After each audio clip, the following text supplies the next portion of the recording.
বিসমিল্লাহির রহমানির রহিম। আপনি কি জানেন ইসলামের ইতিহাসে এমন কিছু সৌভাগ্যবর্তী নারী আছেন যাদের সম্পর্কে বলা হয়েছে তারা জান্নাতের সম্মানিত নারীদের অন্তর্ভুক্ত হবেন। তাদের জীবন ছিল ঈমান, ধৈর্য, ত্যাগ ও আল্লাহর প্রতি গভীর ভালোবাসায় ভরা। তারা এমন কিছু আমল করেছেন যার কারণে আল্লাহ তাদের জন্য জান্নাতের সুসংবাদ দিয়েছেন। আজকের এই ভিডিওতে আমরা জানব সেই 7 জন সৌভাগ্যবর্তী নারীর কথা এবং জানব কোন কোন আমলের কারণে তারা জান্নাতের মর্যাদা লাভ করেছেন। আপনিও চেষ্টা করুন ভিডিওটি শেষ পর্যন্ত দেখার, কারণ প্রতিটি নারীর ঘটনা শুনে আপনি নিজেই মিলিয়ে দেখতে পারবেন সেই আমলগুলো আমাদের জীবনে আছে কিনা। হয়তো এই ভিডিওর মাধ্যমে আমরা শিখতে পারবো এমন কিছু আমল যা আমাদের জীবনকেও জান্নাতের পথে এগিয়ে নিতে পারে ইনশাআল্লাহ। আপনার মাঝে যদি তাদের করা আমলগুলো দেখতে পান, আল্লাহ সুবহানাহু ওয়া তাআলা আপনাদেরকে তার ওলিদের মর্যাদা দান করবেন। কাল কিয়ামতের ময়দানে আল্লাহ আপনাদেরকে মহান ওলিদের কাতারে উঠাবেন ইনশাআল্লাহ। আপনাদের নামও জান্নাতি নারীদের তালিকায় লেখা থাকবে। আপনি বাবার বাড়িতেই থাকুন বা স্বামীর ঘরেই থাকুন, যে ঘরেই থাকুন না কেন সেই বাড়িতে আল্লাহর রহমত ও বরকত নাজিল হতে থাকবে। তাদের ঘরে অর্থ সম্পদের প্রসার ঘটবে। এখন সেই 7 জন সৌভাগ্যবর্তী নারীর কথা একে একে আলোচনা করার আগে একটি কথা মনে রাখুন, এগুলো কুরআন ও হাদিস থেকে প্রমাণিত বিষয়। একটি অক্ষরও যদি কুরআন থেকে পাঠ করেন তবে তার বিনিময়ে আল্লাহ 10টি নেকি দান করেন। তাহলে হিসাব করে দেখুন শত শত অক্ষর পাঠ করলে কত নেকি যোগ হয়। আর আপনার আমলনামায় যেমন যোগ হবে তেমনি আপনার কারণে যদি অন্য কোনো মুসলিম এই বার্তা শোনে তার নামেও নেকি লিপিবদ্ধ হবে। তাই ইসলামী বিষয়গুলো প্রচার করুন, লাইক, কমেন্ট ও শেয়ার করুন।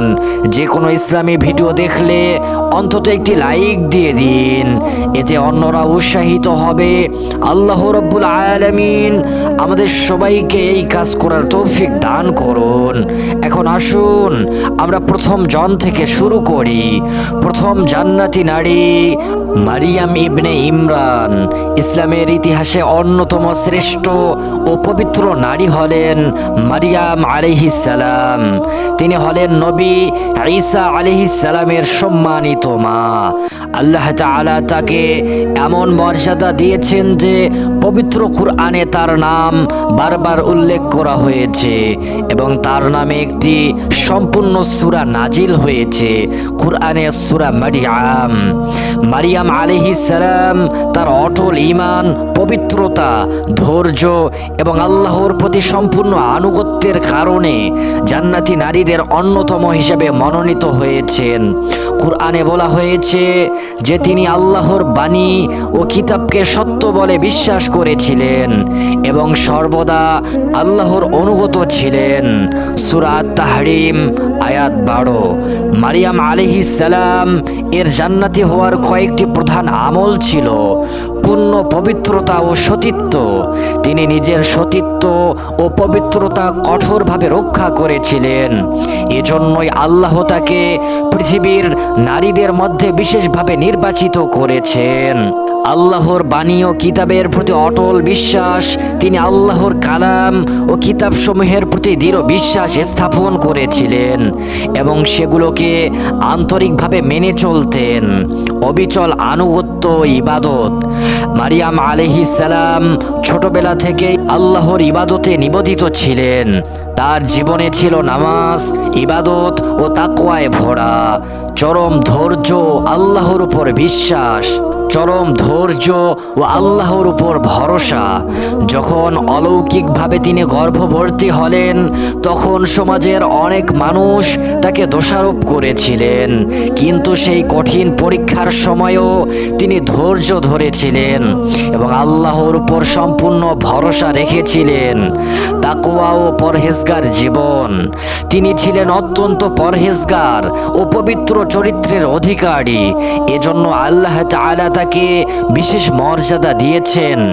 এই কারণেই মারিয়াম আলাইহিস সালাম ইসলামের ইতিহাসে জান্নাতের শ্রেষ্ঠ নারীদের একজন হিসেবে পরিচিত। হে সম্মানিত মা ও বোনেরা, সতীত্ব রক্ষা করা, আল্লাহর কিতাবকে বিশ্বাস করা, অবিচল আনুগত্য ইবাদত করা, চরম ধৈর্য, আল্লাহর উপর ভরসা এবং তাকওয়া ও পরহেজগার জীবন, এই 5টি গুণের মাঝে কোনটি আপনার মাঝে আছে কমেন্ট করে আমাদের জানিয়ে দিন। আল্লাহ রাব্বুল আলামিন আপনার মঙ্গল করুন। এখন আসুন দ্বিতীয় জান্নাতি নারী সম্পর্কে জেনে নেই। দ্বিতীয় জান্নাতি নারী খাদিজা বিনতে খুয়াইলিদ।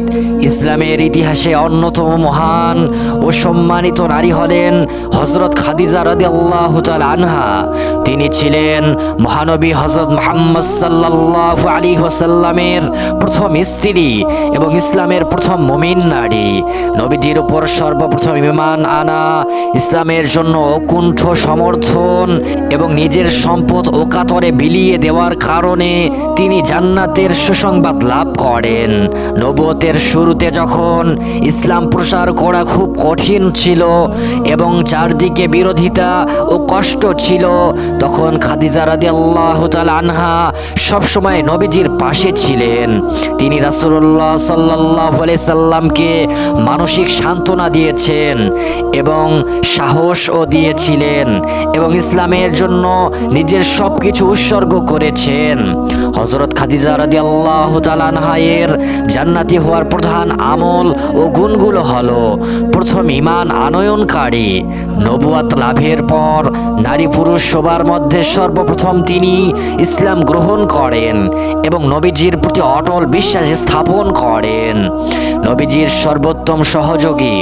যখন নবীজি সাল্লাল্লাহু আলাইহি সাল্লাম প্রথম ওহী পাওয়ার পর ভীত হয়ে পড়েছিলেন, তখন খাদিজা রাদিয়াল্লাহু তাআলা আনহা তাকে সান্ত্বনা দেন এবং বলেন, আল্লাহ কখনো আপনাকে অপমান করবেন না। এইভাবে তিনি নবীজিকে মানসিকভাবে শক্তি দেন। ইসলামের জন্য সম্পদ উৎসর্গ। ইসলামের দাওয়াত ও মুসলমানদের সহায়তার জন্য তিনি তার বিপুল ধন সম্পদ নবীজির হাতে তুলে দেন। মক্কার কঠিন সময়ে তার এই ত্যাগ ইসলামের ইতিহাসে অনন্য। মহৎ চরিত্র, ধৈর্য। খাদিজা রাদিয়াল্লাহু তাআলা আনহা ছিলেন অত্যন্ত ধৈর্যশীল, দয়ালু ও মহৎ চরিত্রের অধিকারী। কঠিন পরিস্থিতিতেও তিনি কখনো নবীজির পাশে থাকা থেকে পিছিয়ে যাননি। জান্নাতের সুসংবাদ। তার এই ঈমান ও ত্যাগের কারণে আল্লাহ তাআলা জীবিত অবস্থাতেই তাকে জান্নাতের সুসংবাদ দিয়েছেন, এমন একটি ঘর যেখানে কোনো কোলাহল বা কষ্ট থাকবে না।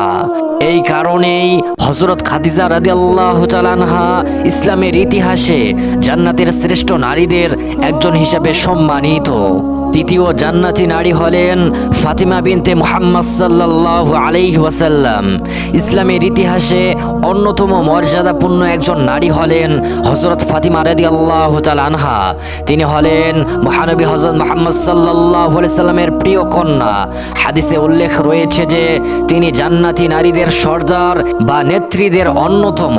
হযরত ফাতিমা রাদিয়াল্লাহু তাআলা আনহা তার দৃঢ় ঈমান, পরহেজগারি, কষ্ট সহিষ্ণুতা, সাদাসিধে জীবন যাপন এবং নবীজির প্রতি গভীর ভালোবাসার কারণে এই মহান মর্যাদা লাভ করেছেন। তিনি সর্বদা আল্লাহর সন্তুষ্টির জন্য জীবন যাপন করতেন এবং নবীজির আদর্শ ও সুন্নাহ আঁকড়ে ধরে রাখতেন। হযরত ফাতিমা রাদিয়াল্লাহু তাআলা আনহা এর জান্নাতি হওয়ার প্রধান আমল ও গুণগুলো হলো: উচ্চতর পরহেজগারি ও পর্দার পাবন্দি। তিনি ছিলেন অত্যন্ত পরহেজগার ও লজ্জাশীল। তিনি অধিকাংশ সময় ঘরের আড়ালে থেকে আল্লাহর ইবাদত করতেন এবং নিজেকে পর্দার মধ্যে রাখতেন। তাসবিহে ফাতিমা, রাসূলুল্লাহ সাল্লাল্লাহু আলাইহি সাল্লাম তাকে একটি বিশেষ আমল শিখিয়েছিলেন। ঘুমানোর আগে 33 বার সুবহানাল্লাহ, 33 বার আলহামদুলিল্লাহ এবং 34 বার আল্লাহু আকবার পড়া। এই আমলকে তাসবিহে ফাতিমা বলা হয় এবং এটি জান্নাতের পথে একটি গুরুত্বপূর্ণ আমল। কষ্ট সহিষ্ণুতা ও সাদাসিধে জীবন, অভাবের সংসারে থেকেও তিনি কখনো অভিযোগ করেননি। তিনি নিজ হাতে জাতা পিষতেন এবং ঘরের কাজ করতেন, তবুও তিনি সবসময় ধৈর্য ধারণ করতেন। নবীজির সন্তুষ্টি ও ভালোবাসা, নবীজি সাল্লাল্লাহু আলাইহি সাল্লাম তাকে অত্যন্ত ভালোবাসতেন। তিনি বলেছেন, ফাতিমা রাদিয়াল্লাহু তাআলা আনহা আমার শরীরের অংশ, যে তাকে অসন্তুষ্ট করলো সে আমাকে অসন্তুষ্ট করলো। পরিপূর্ণ ঈমান ও ইসলামের আনুগত্য, তিনি সবসময় ইসলামের বিধান মেনে চলতেন এবং আল্লাহর সন্তুষ্টিকে নিজের জীবনের প্রধান লক্ষ্য বানিয়েছিলেন। হে সম্মানিত মা ও বোনেরা, হযরত ফাতিমা রাদিয়াল্লাহু তাআলা আনহায়ের এই গুণগুলো, পরহেজগারি, পর্দা, তাসবিহে ফাতিমা পড়া, ধৈর্য ও সাদাসিধে জীবন, আপনার মাঝে এই গুণগুলোর কোনটি আছে আমাদেরকে কমেন্ট করে জানাতে পারেন। আল্লাহ আপনাকে নেককার জীবন দান করুন, আল্লাহুম্মা আমিন।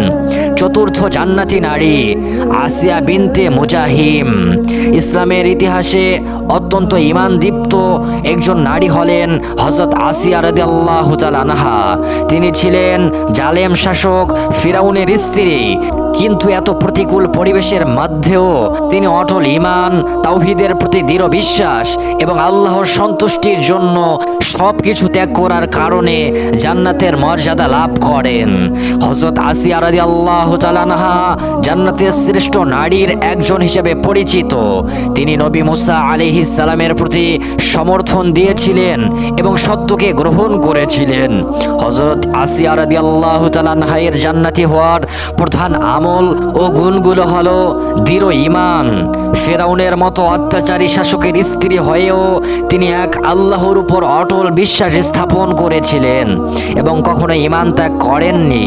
সত্যকে গ্রহণ করা, যখন তিনি নবী মুসা আলাইহিস সালামের দাওয়াত ও নবুয়তের সত্যতা বুঝতে পারলেন, তখন কোনো দ্বিধা ছাড়াই তা গ্রহণ করেছিলেন। অসহ্য যাতনা সহ্য করা, ঈমান আনার কারণে ফেরাউন তাকে ভয়ঙ্কর নির্যাতন করেছিলেন, কিন্তু এত কষ্টের পরেও তার ঈমান একটুও দুর্বল হয়নি। পার্থিব মোহ ত্যাগ করা, রাজপ্রাসাদের বিলাসিতা, ক্ষমতা ও আরাম আয়েশে থাকা সত্ত্বেও তিনি আল্লাহর সন্তুষ্টিকে বেশি গুরুত্ব দিয়েছিলেন। আল্লাহর কাছে খাঁটি দোয়া করা, তিনি আল্লাহর কাছে দোয়া করেছিলেন, হে আমার রব, তুমি আমার জন্য জান্নাতে তোমার সান্নিধ্যে একটি ঘর তৈরি করে দাও। পবিত্র কুরআনে আল্লাহ তাআলা তার এই দোয়ার কথা উল্লেখ করে বলেছেন, সূরা তাহরিম আয়াত 11, আল্লাহ মুমিনদের জন্য ফিরাউনের স্ত্রীর দৃষ্টান্ত দিয়েছেন, যখন সে বলেছিল, হে আমার প্রতিপালক, আমার জন্য তোমার সান্নিধ্যে জান্নাতে একটি ঘর বানিয়ে দাও। এই কারণেই হযরত আসিয়া রাদিয়াল্লাহু তাআলা আনহা অটল ঈমান ও ত্যাগের এক অনন্য উদাহরণ হয়ে আছেন। পঞ্চম জান্নাতি নারী আয়েশা বিনতে আবু বকর রাদিয়াল্লাহু তাআলা আনহু। ইসলামের ইতিহাসে অন্যতম জ্ঞানী ও সম্মানিত নারী হলেন হযরত আয়েশা রাদিয়াল্লাহু তাআলা আনহা। তিনি ছিলেন মহানবী হযরত মুহাম্মদ সাল্লাল্লাহু আলাইহি সাল্লামের প্রিয় স্ত্রী এবং ইসলামের অন্যতম শ্রেষ্ঠ আলিমা ও মুহাদ্দিস। তিনি তার গভীর ঈমান, ইলমি অবদান, নবীজির সুন্নাহ সংরক্ষণ এবং ইসলামের শিক্ষা প্রচারের মাধ্যমে ইসলামের ইতিহাসে এক উজ্জ্বল দৃষ্টান্ত স্থাপন করেছেন। হযরত আয়েশা রাদিয়াল্লাহু তাআলা আনহা এর জান্নাতি হওয়ার প্রধান আমল ও গুণগুলো হলো ইলমি অবদান। নবীজি সাল্লাল্লাহু আলাইহি সাল্লামের ইন্তেকালের পর প্রায় 44 বছর তিনি ইসলামের জ্ঞান প্রসার করেছেন। তিনি অসংখ্য হাদিস বর্ণনা করেছেন এবং মুসলিম উম্মাহ তার কাছ থেকে অনেক গুরুত্ব গুরুত্বপূর্ণ মাসালা শিখেছে, পবিত্রতা ও মর্যাদা। একসময় মুনাফিকরা তার বিরুদ্ধে মিথ্যা অপবাদ দিয়েছিল, তখন আল্লাহ তাআলা পবিত্র কুরআনে আয়াত নাজিল করে তাকে সম্পূর্ণ পবিত্র ঘোষণা করেন। এটি তার উচ্চ মর্যাদার একটি বড় প্রমাণ। আল্লাহ ও রাসূলের প্রতি গভীর ভালোবাসা। তিনি সর্বদা আল্লাহ ও তার রাসূলের সন্তুষ্টিকে নিজের জীবনের প্রধান লক্ষ্য বানিয়েছিলেন। জ্ঞান, শিক্ষা ও পর্দার বিধান প্রচার। হযরত আয়েশা রাদিয়াল্লাহু তাআলা আনহা নারীদের শিক্ষা দিয়েছেন এবং ইসলামের পর্দার বিধান সম্পর্কে মানুষকে সচেতন করেছেন। তার মাধ্যমে অনেক নারী ইসলামের সঠিক শিক্ষা লাভ করেছেন। এই কারণেই হযরত আয়েশা রাদিয়াল্লাহু তাআলা আনহা ইসলামের ইতিহাসে জ্ঞান, ঈমান ও মর্যাদার এক উজ্জ্বল উদাহরণ হিসেবে স্মরণীয় হয়ে আছেন। ষষ্ঠ জান্নাতি নারী হাফসা বিনতে ওমর রাদিয়াল্লাহু তাআলা আনহা। ইসলামের ইতিহাসে অন্যতম সম্মানিত একজন নারী হলেন হযরত হাফসা রাদিয়াল্লাহু তাআলা আনহা। তিনি ছিলেন মহানবী হযরত মুহাম্মদ সাল্লাল্লাহু আলাইহি সাল্লামের স্ত্রী এবং উম্মুল মুমিনিন। তিনি ইবাদত, তাকওয়া ও কুরআনের প্রতি গভীর ভালোবাসার কারণে ইসলামের ইতিহাসে বিশেষ মর্যাদা লাভ করেছেন। হযরত হাফসা রাদিয়াল্লাহু তাআলা আনহা তার অধিক ইবাদত, নফল রোজা, রাতের তাহাজ্জুদ নামাজ এবং কুরআন সংরক্ষণের মহান কাজের জন্য জান্নাতের সুসংবাদ লাভ করেন। তিনি ছিলেন অত্যন্ত ধার্মিক ও আল্লাহ ভীরু নারী। হযরত হাফসা রাদিয়াল্লাহু তাআলা আনহা এর জান্নাতি হওয়ার প্রধান আমল ও গুণগুলো হলো অধিক ইবাদত ও নফল রোজা। তিনি নিয়মিত নফল রোজা রাখতেন এবং গভীর রাতে উঠে তাহাজ্জুদ নামাজ আদায় করতেন। ইবাদতের প্রতি তার ভালোবাসা ছিল অত্যন্ত গভীর। কুরআন সংরক্ষণের গুরুত্বপূর্ণ ভূমিকা। পবিত্র কুরআন এর একটি গুরুত্বপূর্ণ লিখিত কপি তার কাছেই সংরক্ষিত ছিল। পরবর্তীতে কুরআন সংকলনের সময় এই কপিটি অত্যন্ত গুরুত্বপূর্ণ ভূমিকা পালন করে। দ্বীনি জ্ঞান ও হাদিস বর্ণনা। তিনি ইসলামের প্রাথমিক যুগে হিজরতকারী সাহাবীদের একজন ছিলেন এবং হাদিস বর্ণনা ও ইসলামী জ্ঞান প্রসারে অবদান রেখেছেন। সতীত্ব ও সংযম। মহানবী হযরত মুহাম্মদ সাল্লাল্লাহু আলাইহি সাল্লামের ইন্তিকালের পর তিনি আর কখনো বিবাহ করেননি। জীবনের বাকি সময় তিনি ইবাদত ও আল্লাহর সন্তুষ্টির জন্য নিজেকে উৎসর্গ করেছিলেন। এই কারণেই হযরত হাফসা রাদিয়াল্লাহু তাআলা আনহা ইসলামের ইতিহাসে ইবাদত, তাকওয়া ও কুরআনের প্রতি ভালোবাসার এক উজ্জ্বল দৃষ্টান্ত হয়ে আছেন। সপ্তম জান্নাতি নারী সুমাইয়া রাদিয়াল্লাহু তাআলা আনহা। ইসলামের ইতিহাসে অত্যন্ত সাহসী ও ঈমানদীপ্ত একজন নারী হলেন সুমাইয়া রাদিয়াল্লাহু তাআলা আনহা। তিনি ছিলেন ইসলামের প্রথম নারী শহীদ। ইসলামের শুরুর দিকে যখন মুসলমানরা চরম নির্যাতনের শিকার হচ্ছিল, তখন তিনি তার ঈমান থেকে একটুও সরে যাননি। মক্কার কুরাইশরা মুসলমানদের উপর ভয়ঙ্কর অত্যাচার চালাতো। সেই সময় সুমাইয়া রাদিয়াল্লাহু তাআলা আনহাকেও অমানবিক কষ্ট দেওয়া হয়েছিল, কিন্তু এত নির্যাতনের মধ্যেও তিনি আল্লাহর প্রতি তার অটল বিশ্বাস ও ভালোবাসা কখনো ত্যাগ করেননি। হযরত সুমাইয়া রাদিয়াল্লাহু তাআলা আনহা এর জান্নাতি হওয়ার প্রধান আমল ও গুণগুলো হলো ইসলামের প্রথম নারী শহীদ। তিনি ইসলামের ইতিহাসে প্রথম নারী হিসাবে শাহাদাত বরণ করেন। দৃঢ় ঈমান ও অটল বিশ্বাস। মক্কার কুরাইশদের কঠিন অত্যাচার, তপ্ত মরুভূমির তাপ এবং ভয়ঙ্কর হুমকির মধ্যেও তিনি ইসলাম ত্যাগ করেননি। বিনা আপোষে শাহাদাত। যখন তাকে ইসলাম ত্যাগ করতে বলা হয়েছিল, তখন তিনি কোনো আপোষ করেননি। আল্লাহর দিন আঁকড়ে ধরেই তিনি শাহাদাত বরণ করেন। ধৈর্য ও সাহস। অমানবিক নির্যাতনের শিকার হয়েও তিনি ধৈর্য ও সাহসের সাথে নিজের ঈমান ধরে রেখেছিলেন। এই অসামান্য ত্যাগ, ধৈর্য ও আল্লাহর প্রতি অটল বিশ্বাসের কারণেই হযরত সুমাইয়া রাদিয়াল্লাহু তাআলা আনহা ইসলামের ইতিহাসে জান্নাতের সুসংবাদ প্রাপ্ত এক মহান নারী হিসাবে স্মরণীয় হয়ে আছেন। হে সম্মানিত মা ও বোনেরা, এই 7 জন জান্নাতি নারীর গল্প দেখে আপনি কি ভেবে দেখেছেন আপনার মাঝে কোন নারীর গুণগুলো সবচেয়ে বেশি দেখা যায়? কমেন্ট করে আমাদের জানিয়ে দিন। আল্লাহ আপনাকে উত্তম প্রতিদান দান করুন। আল্লাহ রাব্বুল আলামিন আপনাদের নেক বান্দাদের ঘর ও সংসার সমূহকে রহমত ও বারাকা দিয়ে পরিপূর্ণ করুন। হে আল্লাহ, যাদের ঋণ আছে তাদের ঋণ পরিশোধের তৌফিক দান করুন। যাদের অভাব রয়েছে তাদের জন্য রিজিক খুলে দিন। যাদের চাকরির প্রয়োজন, হে আল্লাহ, তাদের জন্য চাকরির ব্যবস্থা করুন। যে ব্যক্তি কমেন্টে দোয়া চেয়েছেন তার জন্য সমস্ত আশা পূর্ণ করুন, তার দোয়াকে কবুল করুন। হে আল্লাহ, আমাদের ঘরে, আমাদের সংসারে সোনার মক্কা ও মদিনার বরকত নাজিল করুন। আপনার বান্দাদের অজানা ব্যথা, কঠিন মুহূর্ত ও লুকানো দুঃখগুলো কবুল করুন। যে ব্যক্তি আমিন বলছে, হে আল্লাহ, তাদের দোয়া আপনি কবুল করুন, তাদের দোয়ায় বরকত দান করুন। যারা ধৈর্য সহ ভিডিওটি দেখেছেন, আল্লাহ রাব্বুল আলামিন তাদের সকলকে সোনার মক্কা ও মদিনা সফরে তৌফিক দান করুন। আপনাদের মনের সব আশা ও কামনা পূর্ণ করুন। আজ এই পর্যন্তই। আল্লাহর ইচ্ছায় পরবর্তী ভিডিওতে আবার দেখা হবে। সেই পর্যন্ত সকলে ভালো থাকুন, সুস্থ থাকুন, নিরাপদে থাকুন। আসসালামু আলাইকুম ওয়া রাহমাতুল্লাহ।